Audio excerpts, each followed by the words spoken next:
So ಇಲ್ಲಿ ಪಾಯವನ್ನು ಅಗಿಯುವಂತ ಸಂದರ್ಭದಲ್ಲಿ ನಮ್ಗೆ ಶಾಸನ ಪತ್ತೆ ಆಗಿರೋದು. ಇವಾಗ ಆಷಾಢ ಆಗಿರೋದ್ರಿಂದ ಕೆಲಸ ಅವರು ಮಾಡಕ್ ಆಗಲ್ಲ ಅಂತಂದ್ರು. ಇನ್ನೊಂದು ವಾರದಲ್ಲಿ ಏನಾಗತ್ತೆ ಅಂದ್ರೆ ಕೆಲಸ ಶುರು ಆಗತ್ತೆ. ನಮ್ಮ ಯೂತ್ ಸೇರಿದ್ದಾರೆ, ಅವರು ಸ್ವಲ್ಪ ಇದ್ರ ಕಡೆ ಹಳೆ ದೇವಸ್ಥಾನಗಳು, ಈ ಪುರಾತನ ದೇವಸ್ಥಾನ ಉಳ್ಕೊಳ್ಳೋಕೆ ಟ್ರೈ ಮಾಡ್ತು ಅಂದ್ರೆ ದೊಡ್ಡ ಕೆಲಸ ಅನ್ಸಲ್ಲ ಸರ್. ಎಲ್ಲರೂ ಬಂದು ಸ್ವಲ್ಪ ಅವ್ರ ಕೈಲಾದಷ್ಟು ಹೆಲ್ಪ್ ಮಾಡಬೇಕು. ಇಲ್ಲಿ ನಾವೆಲ್ಲ ಬಂದಿರೋದು ಯಾರು ಶ್ರೀಮಂತರಲ್ಲ ಸರ್, ಒಬ್ಬರು ಒಂದು ಕೆಲಸ ಮಾಡ್ಕೊಂಡೆ ಬರ್ತಾ ಇರೋದು. ನಾವೇನು ದುಡ್ಡು ಇರೋಲ್ಲ, ನಮ್ಮ ಕೈಲಾದಷ್ಟು ನಾವು ಹೆಲ್ಪ್ ಮಾಡ್ತಾ ಇದೀವಿ. ಈ ದೇವಸ್ಥಾನಕ್ಕೆ ನಮ್ಮ ಫ್ರೆಂಡ್ ಸಚಿನ್ ಅವರು ಅದು 7 ಲಕ್ಷ ಕಲೆಕ್ಷನ್ ಮಾಡಿ ಕೊಟ್ಟಿದ್ದಾರೆ ಅಂತಂದಾಗ ಅವ್ರ ನೋವು ಏನಿದೆ ಅಂತ ನನಗೆ ಅರ್ಥ ಆಗುತ್ತೆ. ವಿಷ್ಣುವರ್ಧನ ಹೇಗ್ ಸತ್ತ ಅನ್ನೋದಕ್ಕೆ ಪ್ರೂಫ್ ಸಮೇತ ಇಲ್ಲಿ ವೀರ್ಗಲ್ ಬಿದ್ದಿದೆ. ಯಾವಾಗ ಸತ್ರು ಅನ್ನೋದಕ್ಕೆ ಅದು ಪುರಾವೆ ಕೂಡ ಇಲ್ಲಿದೆ. ಸೊ ನಮ್ಮಲ್ಲಿ ಅದು ಕನ್ನಡ ಅಭಿಮಾನ ಎಲ್ಲೋ ಒಂದ್ ಕಡೆ ಕಮ್ಮಿ ಆಗ್ಬಿಟ್ಟಿದ್ಯಾ? ಸೊ ಅದಕ್ಕೆ ನಾನು ಎಲ್ಲರೂ ಕೇಳ್ಕೊಳ್ಳೋದಿಷ್ಟೇ, ಇದೇ ಥರ ಈ ನಿರ್ಗುಂದದಲ್ಲಿ ಇಂಥ ದೊಡ್ಡ ಇತಿಹಾಸ ಇರೋ ಒಂದು ವೀರ್ಗಲ್ ಸಿಕ್ಕಿದೆ, ಮತ್ತು ಪ್ರತಿಯೊಂದು ಹಿಸ್ಟ್ರಿನೂ ಇದರಲ್ಲಿ ಇದೆ. ಸೊ ಇನ್ನು ಮುಂದೆ ನಮ್ಮ ಕೈಲಾದ್ದು ಏನು ಸಪೋರ್ಟ್ ಬೇಕೋ ಅದನ್ನು ನಾವು ಮಾಡ್ಕೊಂಬರ್ತೀವಿ. ಶಶಿಧರ್ ಸರ್ ಮತ್ತು ಅವ್ರ ತಂಡಕ್ಕೆ ನಮ್ಮ ಬೆಂಬಲ ಯಾವಾಗಲೂ ಇರುತ್ತೆ.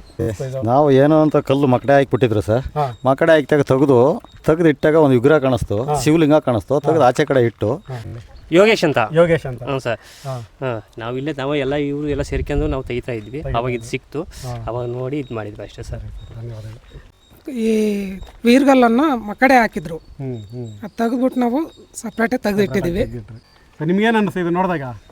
ತುಂಬ ಅದ್ಭುತವಾಯಿತು, ಭಯಂಕರ. ನಮಗೂ ಒಂಥರ ಈ ಖುಷಿ. ಹಿಂದಕ್ಕಿನ ಶಾಸನನೇ ಇದೆಯಲ್ಲ, ಇದರಲ್ಲಿ ಇತಿಹಾಸನೇ ಇದೆಯಲ್ಲ ಅನ್ನೋ ಒಂದು. ನಮ್ಮ ಹೆಸರು ಚೇತನ್ ಅಂತ. ಇಲ್ಲಿ ಪಾಯ್ ಪೂಜೆ ಮಾಡಿ ಫೌಂಡೇಶನ್ ತೆಗಿಬೇಕಾದ್ರೆ ಇದನ್ನು ಕಲ್ಲನ್ನು ಮಕಡೆ ದಬಾಕಿದ್ರು. ಆವಾಗ ತೆಗಿಬೇಕಾದ್ರೆ ಒಂದು ಸ್ವಲ್ಪ ಕ್ರ್ಯಾಕ್ ಬಂತು. ಅದನ್ನು ಹಂಗೆ ಸೈಡಿಗೆ ಎತ್ತಿಟ್ಟು ಇವಾಗ ನೀವೆಲ್ಲ ಬಂದು ಎಲ್ಲ ನೋಡಿ ಎಲ್ಲ ಅದನ್ನೆಲ್ಲ ವಿವರಿಸಿ ಹೇಳೋ ಹೊತ್ತಿಗೆ ನಮಗೆಲ್ಲ ಗೊತ್ತಾಯಿತು. ಹಾಯ್ ನಮಸ್ಕಾರ ಎಲ್ಲರಿಗೂ. ಜಸ್ಟ್ ಕನ್ನಡಿಗ ಯೂಟ್ಯೂಬ್ ಚಾನಲ್ಗೆ ನಿಮಗೆಲ್ಲ ವೆಲ್ಕಮ್. ನಾನು ಶಶಿಧರ್. ಜಸ್ಟ್ ಕನ್ನಡಿಗ ಯೂಟ್ಯೂಬ್ ಚಾನಲ್ನಲ್ಲಿ ಇದುವರೆಗೂ 106 ವಿಡಿಯೋಗಳನ್ನು ಹಾಕಿದ್ದೀನಿ ಹಳೆ ದೇವಸ್ಥಾನಗಳ ಬಗ್ಗೆ. ನೀವು ಆ ವಿಡಿಯೋಗಳನ್ನು ನೋಡಿ ಮೆಚ್ಕೊಂಡಿದ್ದೀರಾ, ಕಮೆಂಟ್ ಮಾಡ್ತಾಯಿದ್ದೀರಾ, ತುಂಬ ಧನ್ಯವಾದಗಳು. ಇನ್ನೂ ನನ್ನ ಚಾನಲ್ನ ಸಬ್ಸ್ಕ್ರೈಬ್ ಮಾಡಲಿಲ್ಲ ಅಂತ ಹೇಳಿದ್ರೆ ದಯವಿಟ್ಟು ಈಗಲೇ ಸಬ್ಸ್ಕ್ರೈಬ್ ಮಾಡ್ಕೊಳ್ಳಿ. ನೋಡಿ, ಇವತ್ತು ಕರ್ನಾಟಕದ ಇತಿಹಾಸವನ್ನು ಸುವರ್ಣಾಕ್ಷರಗಳಲ್ಲಿ ಬರೆದು ಇಡಬೇಕಾಗಂಥ ಒಂದು ಸಂದರ್ಭ ಬಂದಿದೆ. ಏನು ಅಂದರೆ, ನಾವು ಹೊಯ್ಸಳ ಸಾಮ್ರಾಜ್ಯ ಅಂತ ಏನು ನೋಡ್ತೀವಿ, ಸುಮಾರು 350 ವರ್ಷಗಳ ಕಾಲ ಆಳ್ವಿಕೆಯನ್ನು ಮಾಡಿ ಸಾವಿರಾರು ದೇವಸ್ಥಾನಗಳನ್ನು ನಿರ್ಮಾಣ ಮಾಡಿದ್ದಂತಹ ಒಂದು ಅಭೂತಪೂರ್ವವಾದಂಥ ಒಂದು ಸಾಮ್ರಾಜ್ಯ. ಆ ಸಾಮ್ರಾಜ್ಯದ ಅಪ್ರತಿಮ ಅರಸ ವಿಷ್ಣುವರ್ಧನ. ನಾವು ಹೇಗೆ ವಿಜಯನಗರದಲ್ಲಿ ಕೃಷ್ಣದೇವರಾಯ ಅಂತ ಹೇಳ್ತೀವಿ, ಅದೇ ರೀತಿ ಹೊಯ್ಸಳ ಸಾಮ್ರಾಜ್ಯದಲ್ಲಿ ವಿಷ್ಣುವರ್ಧನ ಅಂತ ಹೇಳ್ಬೋದು. ಆತ ತಲಕಾಡನ್ನು ಚೋಳರಿಂದ ಬಿಡಿಸ್ಕೊಂಡು ತಲಕಾಡು ಗೊಂಡ ಅಂತ ಒಂದು ಬಿರುದನ್ನು ಪಡ್ಕೋತಾನೆ. ನಂತರ ಕೋಲಾರ ನಂಗಲಿಯನ್ನು ಗೆಲ್ತಾನೆ. ಅದರ ನಂತರ ಆತ ಏನು ಮಾಡ್ತಾನೆ, ಉತ್ತರ ಕರ್ನಾಟಕದ ಕಡೆ ಅಂದರೆ ತಾವು ಸಾಮಂತರಾಗಿದ್ದಂತಹ ಚಾಲುಕ್ಯರ ಅಧೀನದಲ್ಲಿದ್ದಂತಹ ಹಲವಾರು ಭಾಗಗಳನ್ನೆಲ್ಲ ವಶ ಮಾಡಿಕೊಂಡು ಚಕ್ರವರ್ತಿ ಆಗಬೇಕು ಅನ್ನೋ ಒಂದು ಆಸೆಯಿಂದ ಉತ್ತರ ಕರ್ನಾಟಕದ ಕಡೆ ಆತ ದಂಡೆತ್ತಿ ಹೋಗಿ ಹಲವಾರು ಭಾಗಗಳನ್ನು ವಶ ಮಾಡ್ಕೊತಾನೆ. ಇಂಥ ವಿಷ್ಣುವರ್ಧನನ ಕಾಲದಲ್ಲಿ ನಿರ್ಮಾಣ ಆಗಿದ್ದು ಬೇಲೂರಿನ ಚೆನ್ನಕೇಶವ ಮತ್ತು ಹಳೇಬೀಡಿನ ಹೊಯ್ಸಳೇಶ್ವರ, ಶಾಂತಲೇಶ್ವರ ದೇವಸ್ಥಾನಗಳು. ನೋಡಿ, ಇವೆರಡೂ ಇರೋದು ಹಾಸನ ಡಿಸ್ಟಿಕ್ಕಲ್ಲಿ. ಈ ಒಂದು ಹಾಸನ ಡಿಸ್ಟಿಕ್ನಲ್ಲೇ 550 ಹೊಯ್ಸಳರ ಕಾಲದ ದೇವಸ್ಥಾನಗಳಿದ್ದಾವೆ. ಒಟ್ಟಾರೆಯಾಗಿ ಕರ್ನಾಟಕ ಮತ್ತು ತಮಿಳುನಾಡನ್ನು ಸೇರಿಸ್ಕೊಂಡ್ರೆ ಸುಮಾರು 1500 ಹೊಯ್ಸಳ ದೇವಸ್ಥಾನಗಳಿದ್ದಾವೆ. ಅದರಲ್ಲೇ ನಾನು 650 ಹೊಯ್ಸಳ ದೇವಸ್ಥಾನಗಳನ್ನು ಇದುವರೆಗೂ ನೋಡಿದ್ದೇನೆ. ಅದರಲ್ಲಿ ಈ ಊರಿನ 2 ದೇವಸ್ಥಾನಗಳು ಕೂಡ ಸೇರಿದೆ. ಈ ಯಾವ ಊರು ಅಂತ ನಿಮಗೆಲ್ಲ ತುಂಬ ಆಶ್ಚರ್ಯ ಆಗ್ತಾ ಇರ್ಬೋದು. ಈ ಊರಿನ ಹೆಸರು ನೀರ್ಗುಂದ ಅಂತ. ಇದು ಅರಸೀಕೆರೆ ತಾಲೂಕಿಗೆ ಸೇರಿರುವಂಥದ್ದು, ಹಾಸನ ಜಿಲ್ಲೆ. ಆದರೆ ಅರಸೀಕೆರೆ ತಾಲೂಕಿಗೆ ಸೇರಿದ್ರು ಕೂಡ ಹಾಸನ ನಗರಕ್ಕೆ ತುಂಬ ಹತ್ತಿರ ಇದೆ. ಇದು ದುದ್ದಗೂ ಕೂಡ ತುಂಬ ಹತ್ತಿರ ಇದೆ. ನೋಡಿ, ಈ ಊರಿನ ಸುತ್ತಮುತ್ತ ಎಷ್ಟೊಂದು ಹಳ್ಳಿಗಳಲ್ಲಿ ದೇವಸ್ಥಾನಗಳಿದ್ದಾವೆ ಅಂತ ಹೇಳಿದ್ರೆ, ಕೊರವಂಗ್ಲ ನೀವು ಕೇಳಿರ್ತೀರ. ಕೊರವಂಗ್ಲ, ಹಿರೇಕಡಲೂರು, ಬಾಗೇಶಪುರ, ದುದ್ದ, ಅನುಗವಳ್ಳಿ, ಪೂಮಗಾಮೆ, ಮುತ್ತತ್ತಿ, ಕುದುರೆಗುಂಡಿ, ಕೆಲ್ಲವತ್ತಿ, ಯಲಗುಂದ, ನಿಟ್ಟೂರು, ಹೊನ್ನಾವರ, ಚಿಕ್ಕಕಡಲೂರು, ಈ ರೀತಿಯಾಗಿ ಇನ್ನೂ ಹಲವು ಊರುಗಳಲ್ಲಿ ನಮಗೆ ದೇವಸ್ಥಾನಗಳು ಕಾಣಿಸ್ತವೆ. ಅದರಲ್ಲೂ ವಿಶೇಷವಾಗಿ ಈ ಕೆಲ್ಲವತ್ತಿ ಇದೆಯಲ್ಲ, ಈ ಕೆಲ್ಲವತ್ತಿನಲ್ಲಿ ವಿಷ್ಣುವರ್ಧನ ತಮ್ಮ ಉದಯಾದಿತ್ಯ ಆತ ಸಾವನ್ನಪ್ಪಿರುವಂಥ ಒಂದು ಊರದು. ಹಾಗೆ ಯಲಗುಂದದಲ್ಲಿ ವಿಷ್ಣುವರ್ಧನನ ರಾಣಿ ನಾವು ಶಾಂತಲೆ ಅಂತ ಕೇಳಿದ್ದೀವಿ. ಹಾಗೆ ಚಿಕ್ಕ ಶಾಂತಲೆ ಅಂತ ಒಬ್ಬ ರಾಣಿ ಇರ್ತಾಳೆ. ಆ ಚಿಕ್ಕ ಶಾಂತಲೆ ಮತ್ತು ಆಕೆಯ ಮಗಳು ಬೊಪ್ಪಲೆ ಅಂತ, ಅವರಿಬ್ಬರೂ ಸಾವನ್ನಪ್ಪಿದಂಥ ಒಂದು ಊರು ಯಲಗುಂದ.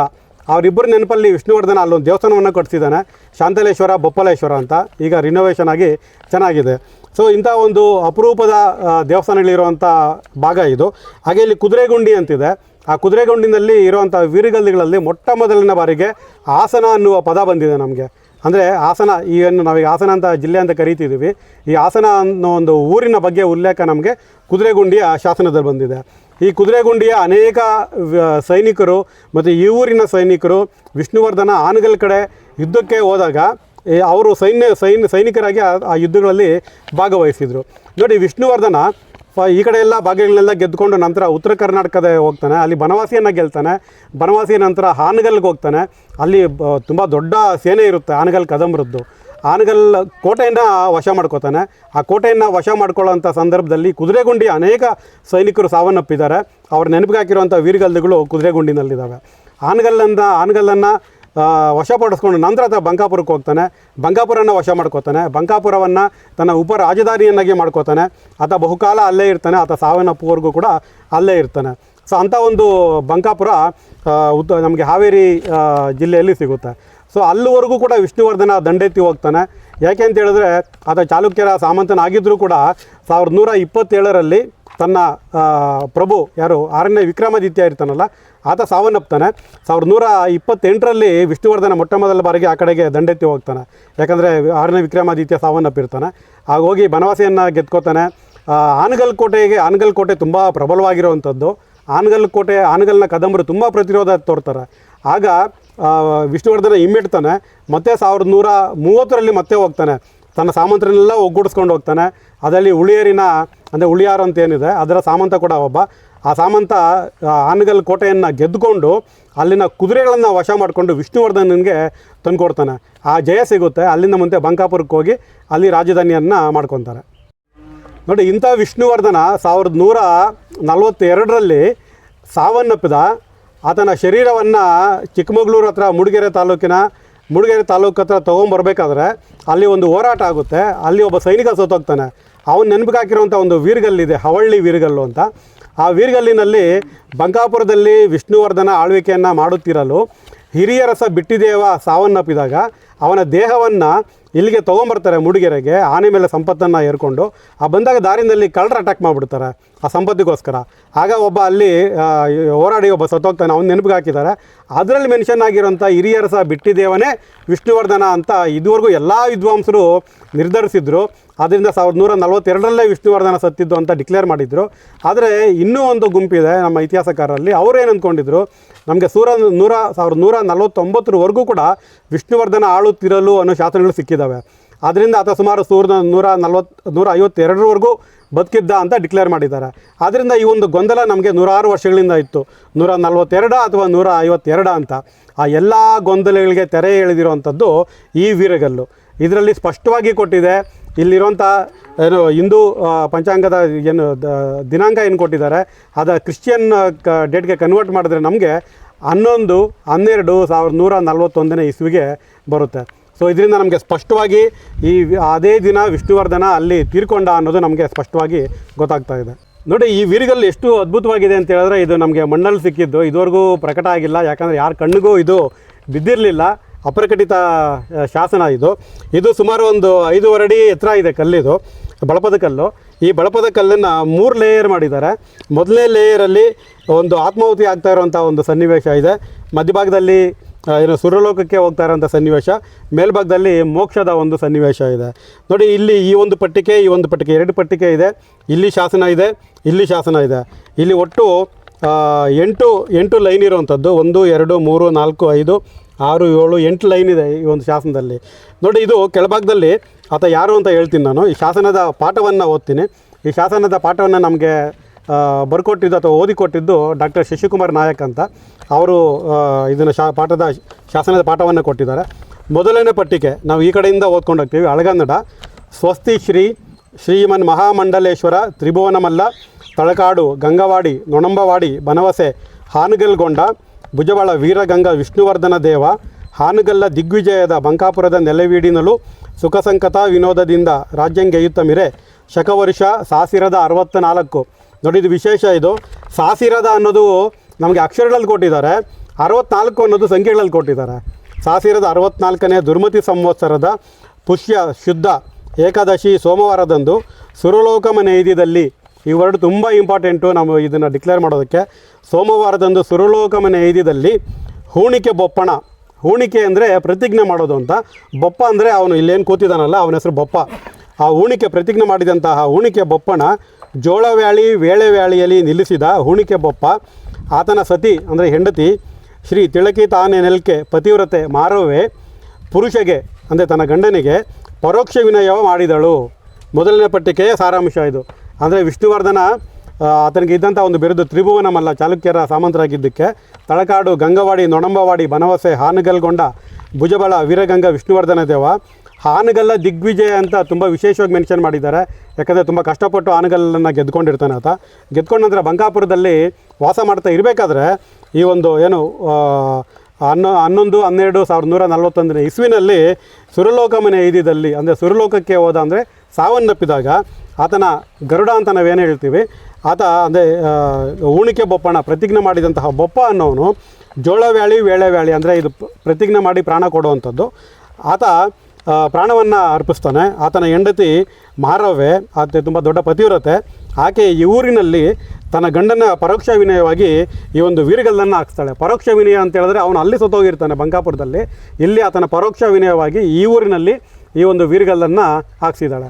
ನೋಡಿ, ಎರಡನೇ ಪಟ್ಟಿಕೆ ಇನ್ನೂ ತುಂಬ ವಿಚಿತ್ರವಾಗಿದೆ. ಅದನ್ನು ಅರ್ಥ ಮಾಡ್ಕೊಳ್ಳೋದಕ್ಕೆ ನಮಗೆ ತುಂಬ ಕಷ್ಟಪಟ್ವಿ ನಾವು.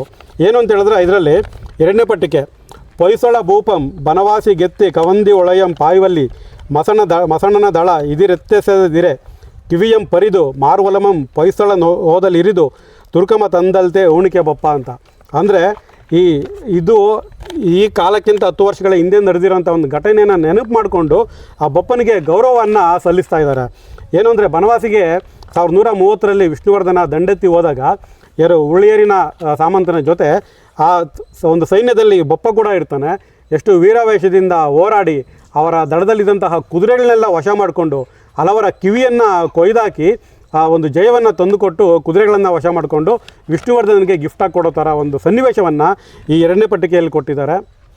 ಅಂದರೆ ಈ ಹೂಣಿಕೆ ಬೊಪ್ಪ, ಈ ಬೊಪ್ಪನ ಒಂದು ಪರಾಕ್ರಮ ಹೇಗಿತ್ತು ಅನ್ನೋದನ್ನು ನಮಗಿಲ್ಲಿ ತೋರಿಸ್ತಾ ಇದ್ದಾರೆ. ನೋಡಿ, ಈ ಸ್ವಲ್ಪ ಹತ್ರ ಬಂದು ನೋಡಿದ್ರೆ ನಮಗಿಲ್ಲಿ ಈ ಶಾಸನದಲ್ಲಿ ನೋಡ್ಬೋದು ನಾವು ವೀರಗಲ್ನಲ್ಲಿ. ನೋಡಿ, ಇಲ್ಲಿ ಮಧ್ಯದಲ್ಲಿ ಕೂತಿರೋವಂಥವನೇ ಬೊಪ್ಪ. ಅವನು ಹಿಂಭಾಗದಲ್ಲಿ ಒಬ್ಬ ನಿಂತಿದ್ದಾನೆ. ಈ ಒಂದು ಆಯುಧ ಇದೆಯಲ್ಲ, ಇದು ನಮಗೆ ತುಂಬ ವಿಶೇಷವಾಗಿರುವಂಥದ್ದು. ಹೊಯ್ಸಳರ ವೀರಗಲ್ಲುಗಳಲ್ಲಿ ಮೊದಲನೇ ಬಾರಿಗೆ ಈ ರೀತಿಯ ಒಂದು ಆಯುಧ ನಮಗೆ ಕಾಣಿಸ್ತಾ ಇದೆ. ಇದು ವಿಜಯನಗರ ಕಾಲದಲ್ಲಿ ಸಾಮಾನ್ಯವಾಗಿತ್ತು. ಆದರೆ ನಮಗೆ ಹೊಯ್ಸಳರ ಕಾಲದಲ್ಲೇ ಈ ಆಯುಧ ಇತ್ತು ಅನ್ನೋದಕ್ಕೆ ಒಂದು ಸ್ಪಷ್ಟವಾದ ಉದಾಹರಣೆ. ಈತನ ಕೈ ಆಯುಧದ ಒಳಗಡೆ ಸೇರಿಕೊಂಡಿದೆ. ಈ ಆಯುಧದಿಂದ ಈತನ ಶಿರಚ್ಛೇದನ ಆಗಿ ಆತ ಸಾವನ್ನಪ್ಪಿದ್ದಾನೆ. ಮುಂಭಾಗದಲ್ಲಿ ಛತ್ರಿಯನ್ನು ಇಟ್ಕೊಂಡು ಒಬ್ಬ ನಿಂತಿದ್ದಾನೆ. ಈತ ಕುದುರೆಗಳನ್ನು ಗೆದ್ದುಕೊಂಡಿದ್ದ ಸಂಕೇತವಾಗಿ ಇಲ್ಲಿ ಕುದುರೆಗಳನ್ನು ಕೂಡ ಕೊಟ್ಟಿದ್ದಾರೆ. ಸೊ ಈತ ಪ್ರಾಣವನ್ನು ಕೊಟ್ಟ ಮೇಲೆ ಆತ ಸುರಲೋಕಕ್ಕೆ ಹೋಗ್ತಾ ಇದ್ದಾನೆ. ಅಪ್ಸರೆಯರು ಆತನನ್ನು ಭುಜವನ್ನು ಹಿಡಿದು ಸುರಲೋಕಕ್ಕೆ ಕರ್ಕೊಂಡು ಹೋಗ್ತಾ ಇದ್ದಾರೆ. ಆತ ಸುರಲೋಕದಲ್ಲಿ ಎಲ್ಲ ಸುಖವನ್ನು ಅನುಭವಿಸಿದ ಮೇಲೆ ಕೈಲಾಸಕ್ಕೆ ಬಂದು ಕೈಲಾಸದಲ್ಲಿ ಏನು ಶಿವನ ಮುಂದೆ ಇಲ್ಲಿ ಮೋಕ್ಷವನ್ನು ಪಡ್ಕೊಂಡಿದ್ದಾನೆ. ಇಲ್ಲೂ ಕೂಡ ಒಂದು ಛತ್ರಿ ಇದೆ ಆತನ ಮೇಲೆ. ಕಾಳಮುಖ ಯತಿಯೊಬ್ಬ ಗಂಟೆಯನ್ನು ಬಾರಿಸಿ ಮಂಗಳಾರತಿಯನ್ನು ಮಾಡಿ ಪೂಜೆಯನ್ನು ಮಾಡಿ ತನಗೆ ಮೋಕ್ಷವನ್ನು ದೊರಕಿಸ್ಕೊಟ್ಟಿದ್ದಾನೆ. ಸ್ನೇಹಿತರೆ, ಈ ಒಂದು ಶಾಸನದಲ್ಲಿ ವಿಷ್ಣುವರ್ಧನನ ಸಾವಿನ ಬಗ್ಗೆ ಇದೆ ಅಂತ ಗೊತ್ತಾದಾಗ ನಂಗೆ ಆದಷ್ಟು ಒಂದು ಥ್ರಿಲ್ ಇದೆಯಲ್ಲ, ಅದನ್ನು ಹೇಳೋಕ್ಕೆ ನನಗೆ ಪದಗಳು ಸಾಲೋದಿಲ್ಲ. ಶಶಿಕುಮಾರ್ ನಾಯ್ಕ ಅವರು ನನಗೆ ಪಾಠವನ್ನು ಕಳಿಸ್ಕೊಟ್ಟಾಗ ಒಂಥರ ಮೈ ತಣ್ಣಗಾಗಿತ್ತು ನನಗೆ. ಏನಪ್ಪ ಇದು ವಿಷ್ಣುವರ್ಧನನ ಸಾವಿನ ದಿನಾಂಕವಾಗಿರುವಂಥ ವೀರಗಲ್ಲು ಸಿಕ್ಬಿಟ್ಟಿದೆ ಅಂದ್ಬಿಟ್ಟು. ಆದರೆ ಈ ಒಂದು ಇಲ್ಲಿರುವಂಥ ಪಾಠವನ್ನು ಬರೀ ನಾವಷ್ಟೇ ಡಿಸೈಡ್ ಮಾಡೋದಲ್ಲ, ಒಂದಷ್ಟು ವಿದ್ವಾಂಸರಿಗೆ ಕಳಿಸ್ಕೊಟ್ಟು ಅವರಿಂದ ಅಭಿಪ್ರಾಯವನ್ನು ಪಡ್ಕೊಳ್ಳಲಾಯಿತು. ಅದರಲ್ಲಿ ಇತಿಹಾಸ ಅಕಾಡೆಮಿ ಸದಸ್ಯರು ಮತ್ತು ನಮ್ಮ ಡಾಕ್ಟರ್ MG ಮಂಜುನಾಥ್ ಆಗಿರ್ಬೋದು, ಹಾಗೆ ಮೈಸೂರಿನ ಶಾಸನ ತಜ್ಞರಾದಂಥ ಶ್ರೀ ನಾಗರಾಜ್ ರಾವ್ ಅವರು, ಹಾಗೆ ಶ್ರೀಮತಿ ಮಂಜುಳಾ ಉಲ್ಲಳ್ಳಿ ಅವರು, ಶಂಕರ ಅಜ್ಜಂಪುರ ಅವರು. ಸೊ ಈ ರೀತಿ ನಮಗೆ ಹಲವಾರು ಶಾಸನ ತಜ್ಞರು ಸಹಾಯ ಮಾಡಿದ್ದಾರೆ. ಹಾಗೆ ಬೆಂಗಳೂರಿನ ಶ್ರೀ KR ನರಸಿಂಹನ್ನು, ಇವರೆಲ್ಲ ತುಂಬ ನಮಗೆ ಸಹಾಯ ಮಾಡಿದ್ದಾರೆ. ಹಾಗೆ ತುಂಬ ಒಂದು ಸಪೋರ್ಟ್ ಕೊಟ್ಟಾಗಿ ನಮಗೆ ಸ್ವಾಮಿನಾಥನ್ನು, ಧನ್ಪಾಲು ಮತ್ತು ಇನ್ನೂ ಹಲವು ಮಿತ್ರರು ಪ್ರತ್ಯಕ್ಷವಾಗಿ ಪರೋಕ್ಷವಾಗಿ ನಮಗೆ ಬೆಂಬಲವನ್ನು ಕೊಟ್ಟು ಈ ಒಂದು ವೀರಗಲ್ಲಿನ ಬಗ್ಗೆ ಕನ್ಫರ್ಮ್ ಮಾಡಿದ್ರು. ಅವ್ರಿಗೆಲ್ಲ ನಾನು ಧನ್ಯವಾದಗಳನ್ನು ಅರ್ಪಿಸ್ತೇನೆ. ಹಾಗೆ ಇಲ್ಲಿ ನೋಡಿ, ಈ ಒಂದು ಮೇಲ್ಭಾಗ ಇದೆಯಲ್ಲ, ಇದು ತೆಗಿಬೇಕಾದ್ರೆ ಒಡೆದೋಯ್ತಿದ್ದು. ಇಲ್ಲಿ ಮೇಲ್ಭಾಗ ಇಲ್ಲಿ ಸ್ವಲ್ಪ ಕಟ್ಟಾಗಿದೆ. ಸೊ ಇದನ್ನು ಈ ಒಂದು ವೀರಗಲ್ಲನ ಪಕ್ಕದಲ್ಲಿ ಇನ್ನೊಂದು ವೀರಗಲ್ಲಿದೆ. ಈ ಎರಡೂ ವೀರಗಲ್ಲುಗಳನ್ನು ಒಂದು ಕಟ್ಟೆ ರೀತಿ ಕಟ್ಟಿ ಇದನ್ನು ಸಂರಕ್ಷಣೆ ಮಾಡ್ತೀವಿ ಅಂತ ಹಾಸನದ ಪುರಾತತ್ವ ಇಲಾಖೆ ಅಧಿಕಾರಿಗಳಾಗಿರುವಂಥ ನನ್ನ ಆತ್ಮೀಯ ಮಿತ್ರರು ಅವರು ಶ್ರೀ ಕುಮಾರ್ ಹೊಸ್ಮನೆ ಅವರು ಸೊ ಅವರೇ ಇಲ್ಲಿ ಫಸ್ಟ್ ಬಂದು ಇಲ್ಲೆಲ್ಲ ಹಿಟ್ಟೆಲ್ಲ ಉಜ್ಜಿ ನನಗೆ ಫೋಟೋಗಳನ್ನು ಕಳಿಸ್ಕೊಟ್ಟಿದ್ದು. ಅವರು ಭರವಸೆ ಕೊಟ್ಟಿದ್ದಾರೆ ಈ ವೀರಗಲ್ದಿನ ನಾವು ಸಂರಕ್ಷಣೆ ಮಾಡೋಣ ಅಂತ. ಅವ್ರಿಗೂ ಕೂಡ ನಾನು ಧನ್ಯವಾದಗಳನ್ನು ಅರ್ಪಿಸ್ತೇನೆ.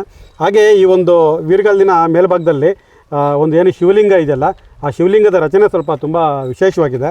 ಏನಂದರೆ ಇಲ್ಲಿ ಮೇಲ್ಭಾಗದಲ್ಲಿ ಆ ಹೂವಿನ ಒಂದು ಏನು ಕಿರೀಟ, ಆ ಶಿವಲಿಂಗದ ಮೇಲ್ಭಾಗಕ್ಕೆ ಹೂವಿನ ಒಂದು ಕಿರೀಟವನ್ನು ಮೇಲೆಯಿಂದ ಇಟ್ಟಿರುವಾಗ ಆ ಹೂವಿನ ದಳಗಳು ನಮಗೆ ಈ ಭಾಗದಲ್ಲಿ ಎಷ್ಟು ಚೆನ್ನಾಗಿ ಕಾಣಿಸ್ತಾ ಇದೆ. ಅಂದರೆ ಶಿಲ್ಪಿ ನಮಗೆ ಈ ಒಂದು ವೀರಗಲ್ಲಿನ ಒಂದು ಸನ್ನಿವೇಶವನ್ನು ಕಣ್ಣಿಗೆ ಕಟ್ಟೋ ಥರ ನಮಗೆ ಕೆತ್ತನೆ ಮಾಡಿ ಕೊಟ್ಟಿದ್ದಾನೆ. ಆ ಶಿಲ್ಪಿಗೂ ಕೂಡ ನಾವು ಒಂದು ನಮನವನ್ನು ಇಲ್ಲಿಂದನೇ ಸಲ್ಲಿಸೋಣ. ನೋಡಿ, ನಾವು ಯಾವುದೋ ಒಂದು ವೀರಗಲ್ ಸಿಕ್ಕಿದಾಗ ಅದ್ರ ಕ್ರೆಡಿಟ್ ತೊಗೊಳಕ್ಕೆ ತಾಮುಂದು ಅಂತ ಇರ್ತೀವಿ.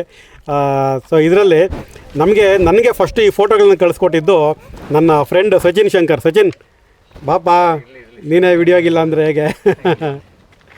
ಇವರು ಸಚಿನ್ನು, ಇವರು ಮತ್ತು ಇವರು ಫ್ರೆಂಡ್ಸ್ ಎಲ್ಲ ಸೇರಿ ಪ್ರಾಚೀನ ದೇವಸ್ಥಾನಗಳು ಎಲ್ಲೆಲ್ಲಿ ಹಾಳಾಗಿರ್ತವೆ ಅಲ್ಲೆಲ್ಲ ಹೋಗಿ ಕ್ಲೀನ್ ಮಾಡೋದು ಮತ್ತು ಅದನ್ನು ಪುನರ್ನಿರ್ಮಿಸುವಂಥ ಒಂದು ಕೆಲಸವನ್ನು ಮಾಡ್ತಾಯಿದ್ದಾರೆ. ಇವರು ನನಗೆ ಫೋಟೋಗಳನ್ನು ಕಳಿಸ್ಕೊಟ್ರು. ಸರ್ ನೋಡಿ, ಇದೇನು ವಿಶೇಷವಾಗಿದೆ ಅಂತ. ನಾನು ಮೊದಲ ಬಾರಿಗೆ ಅಷ್ಟು ಗಮನಿಸಿರಲಿಲ್ಲ. ಮತ್ತೆ ಇನ್ನೊಂದು ಸತಿ ರಿಮೈಂಡ್ ಮಾಡಿದ್ರು. ಆವಾಗಲೇ ಗಮನಿಸಿದ್ದು ನಾನು ಅದನ್ನು. ಆಮೇಲೆ ಅದನ್ನು ಕುಮಾರ ಹೊಸಮನೆ ಅವ್ರಿಗೆ ಹೇಳಿದ್ದಕ್ಕೆ ಅವ್ರು ಇಲ್ಲಿ ಬಂದು ಹಿಟ್ಟನ್ನು ಉಜ್ಜಿ ಅದನ್ನು ನನಗೆ ಕಳಿಸ್ಕೊಟ್ರು. ಶಶಿಕುಮಾರ್ ನಾಯ್ಕ ಅದನ್ನ ನಂತರ ಓದಿ ಅದು ಪಾಠವನ್ನು ಕಳಿಸ್ಕೊಟ್ರು. ಆವಾಗಲೇ ನಮ್ಗೆ ಗೊತ್ತಾಗಿದ್ದು ಈ ನೀರ್ಗುಂದದಲ್ಲಿ ವಿಷ್ಣುವರ್ಧನನ ಸಾವಿನ ದಿನಾಂಕ ಇರುವಂಥ ವೀರಗಲ್ ಸಿಕ್ಕಿದೆ ಅಂತ. ಹಾಗೆ ಇದನ್ನು ಇಲ್ಲಿ ಕೆಲಸ ಮಾಡಬೇಕಾದ್ರೆ ಮೊದಲ ಬಾರಿಗೆ ನೋಡಿ ಇದನ್ನು ಹೊರಗಡೆಗೆ ತೆಗೆದಿದ್ದವರು ಇಲ್ಲಿ ನಮಗೆ ವರ್ಕರ್ಸ್ ಇದ್ದಾರೆ. ಅವ್ರನ್ನೂ ಕೂಡ ಮಾತಾಡಿಸ್ತೀನಿ. ಸರ್ ನಮಸ್ಕಾರ.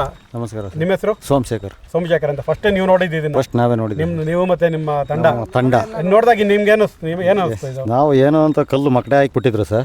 ಮಕಡೆ ಹಾಕಿದಾಗ ತೆಗೆದು ಇಟ್ಟಾಗ ಒಂದು ವಿಗ್ರಹ ಕಾಣಿಸ್ತು, ಶಿವಲಿಂಗ ಕಾಣಿಸ್ತು. ತೆಗೆದು ಆಚೆ ಕಡೆ ಇಟ್ಟು ಅವಾಗ ಒಂದು ವಿಗ್ರಹ ಅಂತ ಗೊತ್ತಾಯ್ತು. ತೆಗೆದು ಇಲ್ಲಿ ಸೈಡ್ಗೆ ಇಟ್ಟಿದ್ದು. ತುಂಬ ಧನ್ಯವಾದಗಳು ಸರ್. ನಿಮ್ಮ ಹೆಸರು? ನಮ್ಮ ಶ್ರೀನಿವಾಸನ್ ಸರ್. ಜೋರಾಗಿ ಯೋಗೇಶ್ ಅಂತ. ಹ್ಞೂ ಸರ್. ನಾವು ಎಲ್ಲ ಇವರು ಎಲ್ಲ ಸೇರ್ಕೊಂಡು ನಾವು ತೆಗಿತಾ ಇದ್ವಿ. ಅವಾಗ ಇದು ಸಿಕ್ತು, ಅವಾಗ ನೋಡಿ ಇದು ಮಾಡಿದ್ವಿ ಅಷ್ಟೇ ಸರ್. ಧನ್ಯವಾದಗಳು. ನಿಮ್ಮ ಹೆಸರು ಸರ್? ನಮ್ಮ ಹೆಸರು ರಘು ಅಂತ. ಅದೇ ತಳಾದಿ ತೆಗಿಬೇಕಾದ್ರೆ ಮಣ್ಣಿನ ಕೆಳಗಡೆ ಇತ್ತು ಇದು. ಈ ವೀರಗಲ್ಲನ್ನು ಮಕಡೆ ಹಾಕಿದ್ರು. ಅದು ತೆಗೆದ್ಬಿಟ್ಟು ನಾವು ಸಪ್ರೇಟಾಗಿ ತೆಗೆದಿಟ್ಟಿದ್ದೀವಿ. ಹಾಂ, ತುಂಬ ಸಂತೋಷ. ನಿಮ್ಮ ಯಜಮಾನ್ರೆ, ನಿಮ್ಮ ಹೆಸರು? ಪುಟ್ಟ ದೇವರಾಚಾರ್ಯರು. ನಿಮ್ಗೇನು ಅನ್ನಿಸ್ತು ಇದು ನೋಡಿದಾಗ? ತುಂಬ ಅದ್ಭುತವಾಯಿತು. ಭಯಂಕರ. ನಮಗೂ ಒಂಥರ ಖುಷಿ. ಎಂದಿಕ್ಕಿನ ಶಾಸನನೇ ಇದೆಯಲ್ಲ, ಇದರಲ್ಲಿ ಇತಿಹಾಸನೇ ಇದೆಯಲ್ಲ ಅನ್ನೋ ಒಂದು ಹೊಯ್ಸಳರ ಇತಿಹಾಸನೇ ಬದಲಿಸುವಂಥ ಒಂದು ಶಾಸನ ಕಂಡು ಹಿಡಿದ್ಬಿಟ್ಟಿದ್ದೀರಾ ನೀವು. ನಿಮ್ಮ ಹೆಸರು ಸರ್? ನಮ್ಮ ಹೆಸರು ಚೇತನ್ ಅಂತ. ಇಲ್ಲಿ ಪಾಯ್ ಪೂಜೆ ಮಾಡಿ ಫೌಂಡೇಶನ್ ತೆಗಿಬೇಕಾದ್ರೆ ಇದನ್ನು ಕಲ್ಲನ್ನು ಮಕಡೆ ದಬಾಕಿದ್ರು.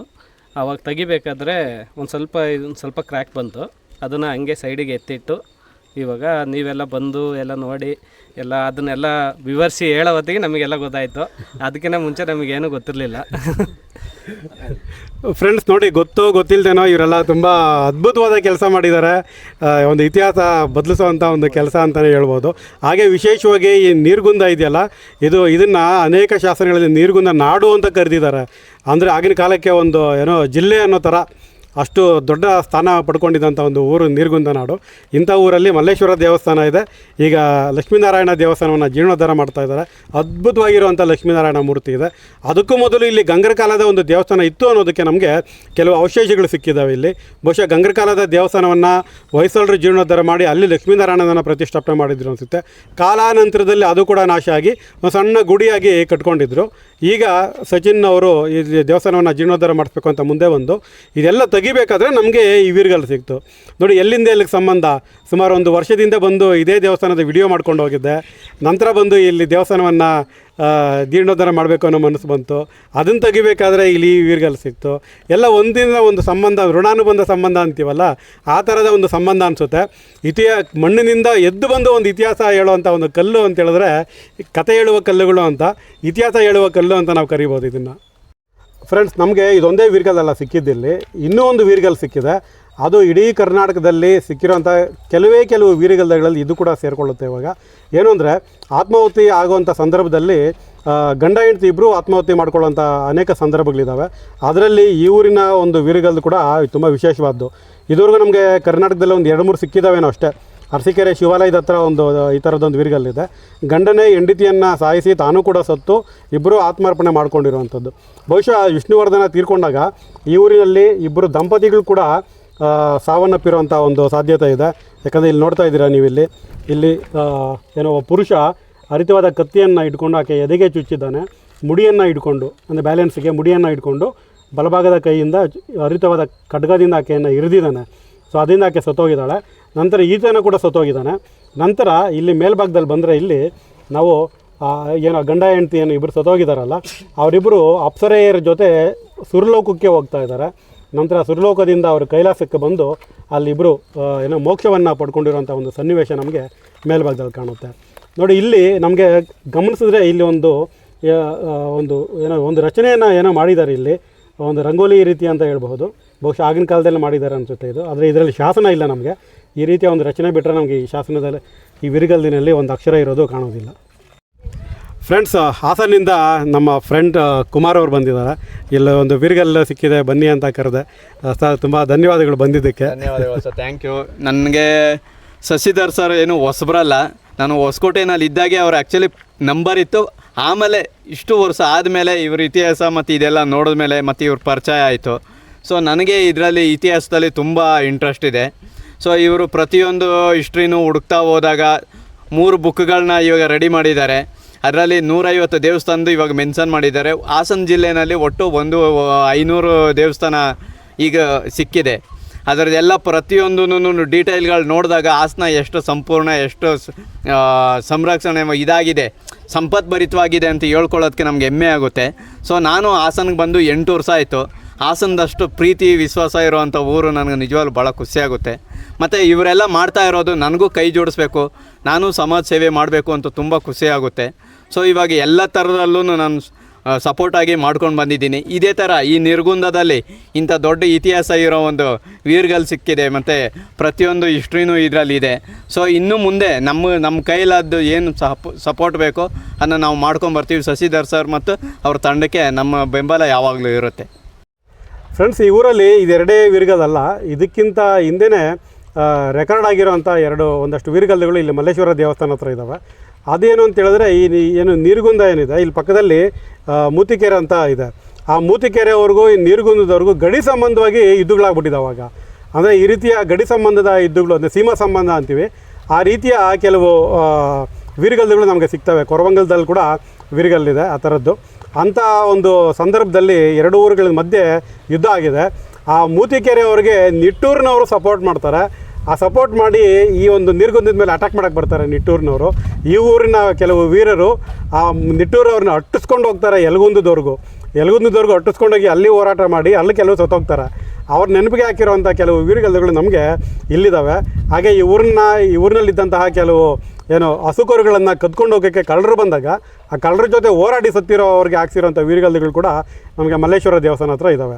ಹಾಗೆ ತುಂಬ ಇಂಪಾರ್ಟೆಂಟಾಗಿ ನಾನು ಮರೀದೇ ಹೇಳಬೇಕಾಗಿರೋ ವಿಚಾರ, ಈ ಊರಿನ ಲೋಕೇಶ್ ಅನ್ನೋರು ನನಗೆ ಸ್ನೇಹಿತರು. ಈ ಊರಿನಲ್ಲಿ 2 ಹೊಯ್ಸಳ ದೇವಸ್ಥಾನ ಇದ್ದಾವೆ ಅಂತ ಹೇಳಿದ್ದೇ ಅವರು, ಲೋಕೇಶ್ ಅಂತ. ದುರದೃಷ್ಟವತ್ತು ಅವರು ಇವತ್ತು ಕೆಲಸ ಇರೋದ್ರಿಂದ ಬಂದಿಲ್ಲ ಅವರು ಇವತ್ತು. ಆ ಲೋಕೇಶ್ ಅನ್ನೋರೇ ನನಗೆ ಹೇಳಿದ್ದು ಈ ಒಂದು ಊರಲ್ಲಿ 2 ದೇವಸ್ಥಾನ ಇದ್ದಾವೆ ಅಂತ. ಅವರು ಇನ್ವೈಟ್ ಮಾಡಿದ್ಮೇಲೆ ಇಲ್ಲಿ ಬಂದು ನಾನು ದೇವಸ್ಥಾನ ನೋಡಿದ್ದು, ವಿಡಿಯೋ ಮಾಡಿದ್ದು. ನಂತರ ಸಚಿನ್ ಅವ್ರು ನೋಡಿ ಆಮೇಲೆ ಇಲ್ಲೆಲ್ಲ ಜೀರ್ಣೋದ್ಧಾರ ಮಾಡಬೇಕು ಅಂತ ಬಂದರು. ಹೇಗೆ ನಾವೆಲ್ಲೋ ಇದ್ದೀವಿ, ಅವರೆಲ್ಲೋ ಇದ್ದಾರೆ, ಯಾವುದ್ಯಾವುದೋ ಊರು, ಎಲ್ಲೆಲ್ಲೋ ಇರ್ತಾರೆ, ಹೇಗೆ ಒಂದರಿಂದ ಒಂದಕ್ಕೆ ಕನೆಕ್ಟ್ ಆಗಿ ಯಾವ ರೀತಿ ಒಂದು ಸಂಶೋಧನೆ ಫಲ ಹೊರಗಡೆಗೆ ಬರುತ್ತೆ ಅನ್ನೋದಕ್ಕೆ ಇದು ಸ್ಪಷ್ಟವಾದ ಉದಾಹರಣೆ ಅಂತ ಹೇಳ್ಬೋದು. ಸ್ನೇಹಿತರೆ ನೋಡಿ, ಈ 2 ವೀರ್ಗಲ್ಲು ಸಿಕ್ಕಿದ್ದು ದೇವಸ್ಥಾನ ಮತ್ತು ಜಾಗ ಯಾವ ಥರ ಇದೆ ಅಂತ ನಿಮಗೆ ತೋರಿಸ್ತೇನೆ. ನೋಡಿ ಇಲ್ಲಿ ಏನು ಮಣ್ಣೊಗ್ದಿದ್ದಾರಲ್ಲ, ಇದು ಪಾಯ ಹಾಕೋಕ್ಕೆ ಅಂತ ತೆಗ್ದಿರೋವಂಥದ್ದು. ನೋಡಿ ಇದು ಒಳಗಡೆನೇ ನಾವು ಮೂಲ ವಿಗ್ರಹ ಲಕ್ಷ್ಮೀನಾರಾಯಣ ಅಥವಾ ಲಕ್ಷ್ಮೀಕಾಂತ ದೇವರಿದ್ದಾರೆ, ಆ ದೇವರನ್ನು ಒಳಭಾಗದಲ್ಲಿ ಇಟ್ಟಿರುವಂಥದ್ದು. ಯಾಕಂದರೆ ಇಲ್ಲಿ ದೇವಸ್ಥಾನ ಕಟ್ಟೋವರೆಗೂ ಅದನ್ನು ಹಾಗೆ ಕ್ಲೋಸ್ ಆಗಿರುತ್ತೆ. ಈ ದೇವಸ್ಥಾನ ಕಟ್ಟಿದಾದಮೇಲೆ ಅದು ನಮಗೆ ಲೋಕಾರ್ಪಣೆ ಅಂತ ಮಾಡ್ತೀವಿ, ವಿಜೃಂಭಣೆಯಿಂದ ಪೂಜೆಗಳ ಮುಖಾಂತರ ಲೋಕಾರ್ಪಣೆ ಆಗುತ್ತೆ. ಆದರೆ ನೋಡಿ ಈಗ ನೀವು ನೋಡ್ತಾ ಇರೋವಂಥದ್ದು ಈಗ ಅರ್ಧಕ್ಕೆ ಕೆಲಸ ನಿಂತಿರೋವಂಥದ್ದು. ಯಾಕಂದರೆ ಬೆಂಗಳೂರಿನ ಚಿಕ್ಕಬಳ್ಳಾಪುರದಿಂದ ಇಲ್ಲಿಗೆ ಕಲ್ಲುಗಳನ್ನು ತರಿಸಿ ಇಲ್ಲಿ ಕೆಲಸ ಶುರುವಾಗಿತ್ತು. ಆದರೆ ಹಣದ ಕೊರತೆಯಿಂದ ಈಗ ಕೆಲಸ ನಿಂತಿದೆ. ಇದನ್ನು ಉಸ್ತುವಾರಿ ತೊಗೊಂಡು ಮಾಡ್ತಾ ಇರೋದು ನಮ್ಮ ಸ್ನೇಹಿತರು ಸಚಿನ್ ಶಂಕರ್ ಬೆಂಗಳೂರಿನವ್ರೆ. ನೋಡಿ ಯಾರೋ ವೀಕೆಂಡ್ ಬಂತು ಅಂದರೆ ಯಾರ್ಯಾರೋ ಎಲ್ಲೆಲ್ಗೋ ಹೋಗಿ ಮಜಾ ಮಾಡ್ತಾರೆ. ಆದರೆ ಈ ಸಚಿನ್ ಇದ್ದಾರಲ್ಲ, ಇವರು ಹಳೆಯ ದೇವಸ್ಥಾನಗಳನ್ನ ಹುಡ್ಕೊಂಡು ಹೋಗಿ ಆ ದೇವಸ್ಥಾನ ಸ್ಥಿತಿಗತಿ ಏನಿದೆ ಅದನ್ನು ಉಳಿಸ್ಕೊಳ್ಳೋಂಥ ಒಂದು ಅವೇರ್ನೆಸ್ಸನ್ನು ಕ್ರಿಯೇಟ್ ಮಾಡ್ತಾ ಇದ್ದಾರೆ. ಸಚಿನ್, ನೀವು ಮಾಡ್ತಾ ಇರೋ ಕೆಲಸಕ್ಕೆ ತುಂಬ ಹ್ಯಾಟ್ಸ್ ಆಫ್ ಹೇಳ್ತೀನಿ ನಾನು. ಈಗ ಈ ಒಂದು ಲಕ್ಷ್ಮೀನಾರಾಯಣ ದೇವಸ್ಥಾನ ಜೀರ್ಣೋದ್ಧಾರಕ್ಕೆ ಮಣ್ಣನ್ನು ಅಗಿಬೇಕಾದ್ರೆ 2 ವೀರ್ಗಲ್ ಸಿಕ್ತು. ಅದನ್ನು ನಾವೆಲ್ಲ ಸೇರ್ಕೊಂಡು ಈಗ ಓದಿ ಈಗ ಸಂರಕ್ಷಣೆ ಮಾಡೋ ಒಂದು ಕೆಲಸ ಕೂಡ ಮಾಡ್ತಾ ಇದ್ದೀವಿ. ಈಗ ಇದು ದೇವಸ್ಥಾನದ ಕೆಲಸ ಎಲ್ಲರಿಗೂ ಬಂದಿದೆ, ಏನೇ ಕೊರತೆ ಆಗಿದೆ ಈಗ? ಸರ್, ಇದು ದೇವಸ್ಥಾನ ಸಂಪೂರ್ಣ ಜೀರ್ಣೋದ್ಧಾರ ಕೆಲಸಕ್ಕೆ ಸುಮಾರು ಐಕಾನ್ ಶಿಲ್ಪಕಲಾ ಅನ್ನೋ ಒಂದು ತಂಡಕ್ಕೆ 13.5 ಲಕ್ಷಕ್ಕೆ ಒಪ್ಕೊಂಡಿದ್ದೀವಿ ಸರ್. 5 ಲಕ್ಷಕ್ಕೆ ನಾವು ಕಲ್ಲನ್ನ ತರಿಸಿದೀವಿ, ಇನ್ನ 2 ಲಕ್ಷ ರೂಪಾಯಿ ಅಡ್ವಾನ್ಸ್ ಕೊಟ್ಟಿದ್ದೀವಿ ಬೇಸ್ಮೆಂಟ್ ವರ್ಕ್ ಮಾಡಕ್ಕೆ. ಸೊ ಇಲ್ಲಿ ಪಾಯವನ್ನು ಅಗಿಯುವಂತ ಸಂದರ್ಭದಲ್ಲಿ ನಮ್ಗೆ ಶಾಸನ ಪತ್ತೆ ಆಗಿರೋದು. ಇವಾಗ ಆಷಾಢ ಆಗಿರೋದ್ರಿಂದ ಕೆಲಸ ಅವರು ಮಾಡಕ್ ಆಗಲ್ಲ ಅಂತಂದ್ರು. ಇನ್ನೊಂದು ವಾರದಲ್ಲಿ ಏನಾಗತ್ತೆ ಅಂದ್ರೆ ಕೆಲಸ ಶುರು ಆಗತ್ತೆ. ಬಟ್ ಇಮಿಡಿಯೇಟ್ಲಿ ಈ ಒಂದು ಪಾಯ ಕಂಪ್ಲೀಟ್ ಆದ ತಕ್ಷಣ ನಾವು ಫೌಂಡೇಶನ್ ಕಲ್ನ ಕೂರ್ಸ್ಬೇಕಾಗತ್ತೆ. ಮತ್ತೆ ಶಿಲ್ಪಿಗಳು ಕಂಪ್ಲೀಟ್ ಆಗಿ 6 ತಿಂಗಳು ಇಲ್ಲೇ ಇದ್ದು ಕೆಲಸನ ಮಾಡ್ಕೊಡ್ತೀವಿ.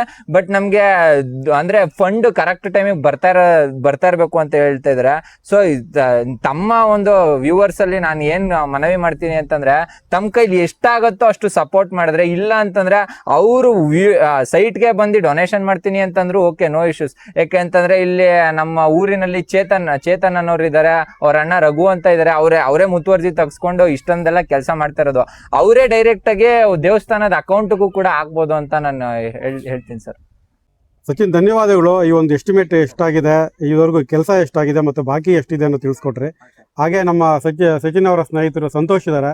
ಸರ್ ನಮಸ್ಕಾರ. ಸರ್ ನಮಸ್ಕಾರ ಸರ್. ಸರ್, ನಾವೆಲ್ಲ ಜೊತೆ ಬಂದ್ವಿ ಬೆಂಗಳೂರಿಂದ.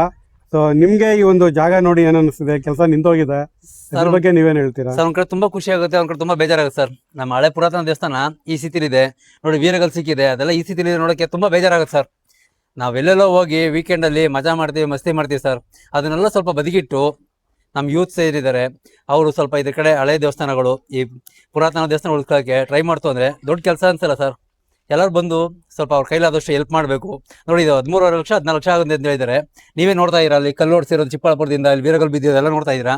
ಇವಾಗ ಆಲ್ರೆಡಿ 6.5 7 ಲಕ್ಷ ಕೊಟ್ಟಿದ್ದೀವಿ. ಶಿಲ್ಪಿಗಳು 1 2 ಲಕ್ಷ ಅಡ್ವಾನ್ಸ್ ಕೊಟ್ಟಿದ್ದಾರೆ. ಇನ್ನೂ ತುಂಬ ಕೆಲಸ ಬ್ಯಾಲೆನ್ಸ್ ಇದೆ. ಅದಕ್ಕೋಸ್ಕರ ನಮ್ಮ ಕನ್ನಡಿಗರು ಯಾರಿದ್ದಾರೆ, ಈ ದೇವಸ್ಥಾನ ಉಳಿಸ್ಕೊಳ್ಳೋಕೆ ಸ್ವಲ್ಪ ಹೆಲ್ಪ್ ಮಾಡಬೇಕು ಅಂತ ತುಂಬ ಕೇಳ್ಕೊಳ್ತಾ ಇದ್ದೀನಿ. ಎಲ್ಲರೂ ಬರ್ಬೋದು. ಇಲ್ಲಿ ನಾವೆಲ್ಲ ಬಂದಿರೋದು ಯಾರು ಶ್ರೀಮಂತರಲ್ಲ ಸರ್, ಒಬ್ಬರು ಒಂದು ಕೆಲಸ ಮಾಡ್ಕೊಂಡೆ ಬರ್ತಾ ಇರೋದು. ನಾವೇನು ದುಡ್ಡು ಇರೋಲ್ಲ, ನಮ್ಮ ಕೈಲಾದಷ್ಟು ನಾವು ಹೆಲ್ಪ್ ಮಾಡ್ತಾ ಇದ್ದೀವಿ. ಎಲ್ಲರೂ ಪ್ರತಿಯೊಬ್ಬರು 1 ರೂಪಾಯಿ ಹಾಕಿದ್ರೆ ಸಾಕು ಸರ್. ಎಷ್ಟು ಜನ ಕನ್ನಡಿಗರಿದ್ದಾರೆ, ಎಷ್ಟು ಜನ ದೇವ್ರ ಭಕ್ತರಿದ್ದಾರೆ, ಎಲ್ಲರೂ 1 ರೂಪಾಯಿ ಹಾಕಿದ್ರೆ ಸಾಕು ಸರ್, ಕೆಲಸ ಆಗ್ಬಿಡುತ್ತೆ. ಯಾರೋ ಅನ್ಕೋಬೋದು ಇವರೆಲ್ಲ ದುಡ್ಡು ಇರ್ಬೋದು, ಕೆಲಸಗಾರ ಬಿಟ್ಟು ಹೋಗ್ತಾ ಇದ್ದಾರೆ, ಇವ್ರಿಗೇನೋ ಇನ್ಕಮ್ ಸಿಗ್ಬೋದು ಅಂತ. ಅದರತ್ತು ಶುದ್ಧ ಸುಳ್ಳು ಸರ್. ನಾವು ಕೆಲಸಗಳು ಬಿಟ್ಬಿಟ್ಟು ನಮ್ಮ ದೇವಸ್ಥಾನ ಉಳಿಸ್ಕೋಬೇಕು, ನಮ್ಮ ಹಿರಿಯರು ಮಾಡಿದ್ದೆಲ್ಲ ಸರ್, ಇದನ್ನೆಲ್ಲ ಉಳಿಸ್ಕೋಬೇಕು ಅಂತ ನಮ್ಗೆ ಆಸೆ ಇದೆ, ಬಂದಿದ್ದೀವಿ. ನಮ್ಮ ಥರ ಎಷ್ಟೊಂದು ಜನ ಆಸೆ ಇರುತ್ತೆ, ಅವ್ರು ನಮ್ಮ ಜೊತೆ ಕೈ ಜೋಡಿಸಿದ್ರೆ ಇದೆಲ್ಲ ತುಂಬ ಈಸಿ ಆಗುತ್ತೆ ಸರ್. ಒಬ್ಬರಿಗೆ ಮಾಡೋ ಕೆಲಸ ಎಲ್ಲ ಎಲ್ಲರೂ ಸೇರ್ ಮಾಡ್ಬೇಕು ಸರ್. ನಮ್ಮ ಇನ್ನೊಬ್ಬ ಸ್ನೇಹಿತರು ಮಹೇಶ್, ಸೊ ಎಲ್ಲ ಬೆಂಗಳೂರಿಂದ ಒಟ್ಟಿಗೆ ಬಂದ್ವಿ. ಮಹೇಶ್ ಅವರೇ, ಈ ಒಂದು ದೇವಸ್ಥಾನ ಕೆಲಸ ಅರ್ಧಕ್ಕೆ ನಿಂತೋಗಿದೆ, ನಿಮ್ಗೇನು ಅನಿಸುತ್ತೆ ಈಗ? ಸರ್, ಏನು ಅನಿಸುತ್ತೆ ಅಂತ ಹೇಳ್ಬೇಕಾದ್ರೆ ತುಂಬ ನೋವಾಗುತ್ತೆ.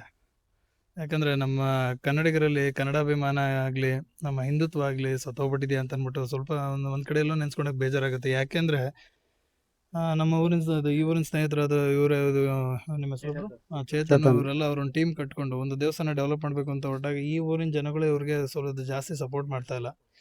ಬಟ್ ಈ ದೇವಸ್ಥಾನಕ್ಕೆ ನಮ್ಮ ಫ್ರೆಂಡ್ ಸಚಿನ್ ಅವರು ಅದು 7 ಲಕ್ಷ ಕಲೆಕ್ಷನ್ ಮಾಡಿ ಕೊಟ್ಟಿದ್ದಾರೆ ಅಂತಂದಾಗ ಅವ್ರ ನೋವು ಏನಿದೆ ಅಂತ ನನಗೆ ಅರ್ಥ ಆಗುತ್ತೆ. ಪಾಪ ಅವರು ಅವ್ರ ಪ್ರೊಫೆಷನ್ನೇ ಬೇರೆ, ಒಂದು ಟೀಚಿಂಗ್ ಕೆಲಸ ಮಾಡಿಕೊಂಡು, ನಿಮಗೆಲ್ಲ ಗೊತ್ತಿರೋಗೆ ಅದು ಈಗಿನ ಕಾಸ್ಟ್ ಆಫ್ ಲಿವಿಂಗ್ ಎಷ್ಟಿದೆ ಅಂತ ಅಂದ್ಬಿಟ್ಟು ನಿಮಗೆ ಗೊತ್ತು ಬೆಂಗಳೂರಲ್ಲಿ. ಸೊ ಪಾಪ ಅವರು ಫ್ಯಾಮಿಲಿನೂ ನೋಡಿಕೊಂಡು ಅವ್ರ ಕಮಿಟ್ಮೆಂಟ್ನ ಬಿಟ್ಟು ಈ ದೇವಸ್ಥಾನಕ್ಕೋಸ್ಕರ ತುಂಬ ಓಡಾಡಿದ್ದಾರೆ. ಸೊ ನಮಗದು ಗೊತ್ತಾದಾಗ ಈ ಹೊಯ್ಸಳರ ರಾಜ ಅದು ವಿಷ್ಣುವರ್ಧನ ಹೇಗೆ ಸತ್ತ ಅನ್ನೋದಕ್ಕೆ ಪ್ರೂಫ್ ಸಮೇತ ಇಲ್ಲಿ ವೀರ್ಗಲ್ ಬಿದ್ದಿದೆ. ಯಾವಾಗ ಸತ್ರು ಅನ್ನೋದಕ್ಕೆ ಅದು ಪುರಾವೆ ಕೂಡ ಇಲ್ಲಿದೆ. ಸೊ ನಮ್ಮಲ್ಲಿ ಅದು ಕನ್ನಡ ಅಭಿಮಾನ ಎಲ್ಲೋ ಒಂದು ಕಡೆ ಕಮ್ಮಿ ಆಗ್ಬಿಟ್ಟಿದೆಯಾ? ಸೊ ಅದಕ್ಕೆ ನಾನು ಎಲ್ಲರೂ ಕೇಳ್ಕೊಳ್ಳೋದಿಷ್ಟೇ, ನೀವು ನಿಜವಾಗ್ಲೂ ಕನ್ನಡಿಗರಾದರೆ 6 ಕೋಟಿ ಕನ್ನಡಿಗರ ಶಕ್ತಿ ಏನು ಅಂತ ನೀವು ತೋರಿಸ್ಬೇಕು. ಜಸ್ಟ್ ನೀವೆಲ್ಲ 1,000 ಅದು ಕಲೆಕ್ಷನ್ ಮಾಡಿಕೊಟ್ರು ಸಾಕು. ಇಂಥ ಒಂದು 100 ದೇವಸ್ಥಾನಗಳನ್ನ ನಾವು ಮಾಡ್ತೀವಿ, ನಿಮಗೆ 1 ರೂಪಾಯಿನ ಲೆಕ್ಕನೂ ನಾವು ಕೊಡ್ತೀವಿ. ಸ್ನೇಹಿತರೆ, ನಾವು ಈ ವಿಡಿಯೋದಲ್ಲಿ ತೋರಿಸ್ತಾ ಇರೋಂಥ ಈ ವೀರಗಲ್ಗಳು ಸಂರಕ್ಷಣೆ ಆಗಬೇಕಾಗಿರೋದು ಇದೇ ಲಕ್ಷ್ಮೀನಾರಾಯಣ ಗುಡಿ ಹತ್ರ. ಈ ಲಕ್ಷ್ಮೀನಾರಾಯಣ ಗುಡಿ ಎಷ್ಟು ಬೇಗ ಜೀರ್ಣೋದ್ಧಾರ ಆಗಿ ಲೋಕಾರ್ಪಣೆ ಆಗುತ್ತೋ ಅಷ್ಟು ಬೇಗ ಈ 2 ವೀರಗಲ್ಲುಗಳು ಸಂರಕ್ಷಣೆ ಆಗುತ್ತೆ. ಹಾಸನ ಜಿಲ್ಲೆ ಪುರಾತತ್ವ ಇಲಾಖೆ ಅಧಿಕಾರಿಗಳು ಭರವಸೆ ಕೊಟ್ಟಿದ್ದಾರೆ, ಈ 2 ವೀರಗಲ್ಲುಗಳನ್ನು ಇದೇ ಜಾಗದಲ್ಲಿ ನಾವು ಸೂಕ್ತವಾಗಿ ಸಂರಕ್ಷಣೆ ಮಾಡ್ತೀವಿ ಅಂತ. ಆ ಸಂರಕ್ಷಣೆ ಮಾಡಬೇಕು ಅಂದರೆ ಈ ದೇವಸ್ಥಾನ ಜೀರ್ಣೋದ್ಧಾರ ಆಗಬೇಕು. ಅದಕ್ಕೆ ನಿಮ್ಮೆಲ್ಲರ ಸಹಕಾರ ತುಂಬ ಅಗತ್ಯವಾಗಿದೆ. ಸ್ನೇಹಿತರೆ, ನೀವು ಇಷ್ಟೊತ್ತು ನೋಡಿದ್ದು ನೀರ್ಗುಂದದಲ್ಲಿ ಸಿಕ್ಕಿದಂಥ ವಿಷ್ಣುವರ್ಧನ ಅಂತ್ಯಕಾಲವನ್ನು ಸ್ಪಷ್ಟಪಡಿಸುವಂಥ ಒಂದು ವೀರಗಲ್ಲಿದು. ಹೊಯ್ಸಳ ಇತಿಹಾಸದಲ್ಲಿ ಒಂದು ದಾಖಲೆ ಅಂತ ಹೇಳ್ಬೋದು ನಾವು ಇದನ್ನು. ಎಷ್ಟೋ ಪಠ್ಯಪುಸ್ತಕಗಳಲ್ಲಿ ವಿಷ್ಣುವರ್ಧನ 1152ವರೆಗೂ ಆಳ್ವಿಕೆ ಮಾಡ್ತಾ ಇದ್ದಂತೆಯೇ ಕೊಟ್ಟಿದ್ದಾರೆ. ವಿಕಿಪೀಡಿಯಾದಲ್ಲೂ ಹಾಗೇ ಇದೆ. ಈಗ ಎಲ್ಲ ಕಡೆ ಇದು ಬದಲಾಗಬೇಕಾಗಿದೆ. ಇದಕ್ಕೆ ನಮ್ಮ ಇತಿಹಾಸ ಅಕಾಡೆಮಿ ಆಗಿರಬಹುದು, ಕರ್ನಾಟಕ ಸರ್ಕಾರದ ಪುರಾತತ್ವ ಇಲಾಖೆ ಆಗಿರ್ಬೋದು, ಯಾವುದೇ ಇಲಾಖೆ ಆಗಿರ್ಬೋದು, ಇದನ್ನು ಗಮನಿಸಿ ಎಲ್ಲ ಕಡೆ ಇದನ್ನು ಏನು ದಾಖಲು ಮಾಡಬೇಕಾಗಿರೋಂಥ ಒಂದು ಪ್ರಯತ್ನ ಆಗಬೇಕಾಗಿದೆ. ಹಾಗೆ ನಮ್ಮ ಹಾಸನದ ಎಫಿಗ್ರಫಿ ಕರ್ನಾಟಕ ನೆಕ್ಸ್ಟ್ ಏನು ಬರುತ್ತೆ ಅದರಲ್ಲಿ ಈ ಊರಿನ ಈ ಒಂದು ಶಾಸನ ದಾಖಲಾಗಬೇಕಾಗಿದೆ. ಮುಂದಿನ ದಿನಗಳಲ್ಲಿ ಇದನ್ನು ಸಂರಕ್ಷಣೆ ಮಾಡುವಂಥ ಒಂದು ಪ್ಲಾನ್ ಇದೆ. ಸಂರಕ್ಷಣೆ ಮಾಡಿದ್ಮೇಲೆ ಇದರಲ್ಲಿ ಏನು ಬರೆದಿದೆ, ಅದರ ಏನು ಇಂಪಾರ್ಟೆನ್ಸ್ ಏನು, ಅದನ್ನು ಒಂದು ದೊಡ್ಡ ಬೋರ್ಡ್ ಮಾಡಿ ಕೂಡ ನಾವು ಇಲ್ಲಿ ಹಾಕುವಂಥ ಒಂದು ಪ್ಲಾನನ್ನು ಇಟ್ಕೊಂಡಿದ್ದೇವೆ. ಹಾಗೆ ನಮಗೆ ಈ ಒಂದು ವೀರ್ಗಲ್ಲನ್ನು ಓದೋದಕ್ಕೆ ಸಹಕಾರ ಕೊಟ್ಟಂಥ ಡಾಕ್ಟರ್ ಶಶಿಕುಮಾರ್ ನಾಯಕ್, ಹಾಗೆ ನಮಗೆ ಪ್ರತ್ಯಕ್ಷವಾಗಿ ಪರೋಕ್ಷವಾಗಿ ನಮಗೆ ಸಹಕಾರ ಕೊಟ್ಟ, ಬೆಂಬಲ ಕೊಟ್ಟ ಎಲ್ಲರಿಗೂ, ಅದರಲ್ಲೂ ಮತ್ತು ನಮ್ಮ ಕರ್ನಾಟಕದ ವೀರಗಲ್ಲುಗಳ ಬಗ್ಗೆ ಒಂದು PhD ಮಾಡಿರುವಂಥ ನಮ್ಮ ಡಾಕ್ಟರ್ ಆರ್ ಶೇಷಶಾಸ್ತ್ರಿಗಳವರು ನನಗೆ ಕಾಲ್ ಮಾಡಿ ತುಂಬ ಹೊತ್ತು ಮಾತಾಡಿದ್ರು, ತುಂಬ ಬೆಂಬಲ ಕೊಟ್ಟರು, ತುಂಬ ಒಂದು ಸಪೋರ್ಟ್ ಕೊಟ್ಟರು. ಅವರಿಗೆ ನಾನು ವಿಶೇಷವಾದ ಧನ್ಯವಾದಗಳನ್ನು ಸಲ್ಲಿಸ್ತೇನೆ. ಹಾಗೆ doctor PV ಕೃಷ್ಣಮೂರ್ತಿಯವರಾಗಿರ್ಬೋದು, KL Nagashekar sir ಆಗಿರ್ಬೋದು, ಇತಿಹಾಸ ಅಕಾಡೆಮಿಯವರಾಗಿರ್ಬೋದು, ಎಲ್ಲರಿಗೂ ಕೂಡ ಈ ಒಂದು ಸಂದರ್ಭದಲ್ಲಿ ನಾನು ಧನ್ಯವಾದಗಳನ್ನು ಅರ್ಪಿಸ್ತೇನೆ. ಹೀಗೆ ನೋಡ್ತಾ ಇರಿ ಜಸ್ಟ್ ಕನ್ನಡಿಗ ಯೂಟ್ಯೂಬ್ ಚಾನಲ್. ನಮಸ್ಕಾರ.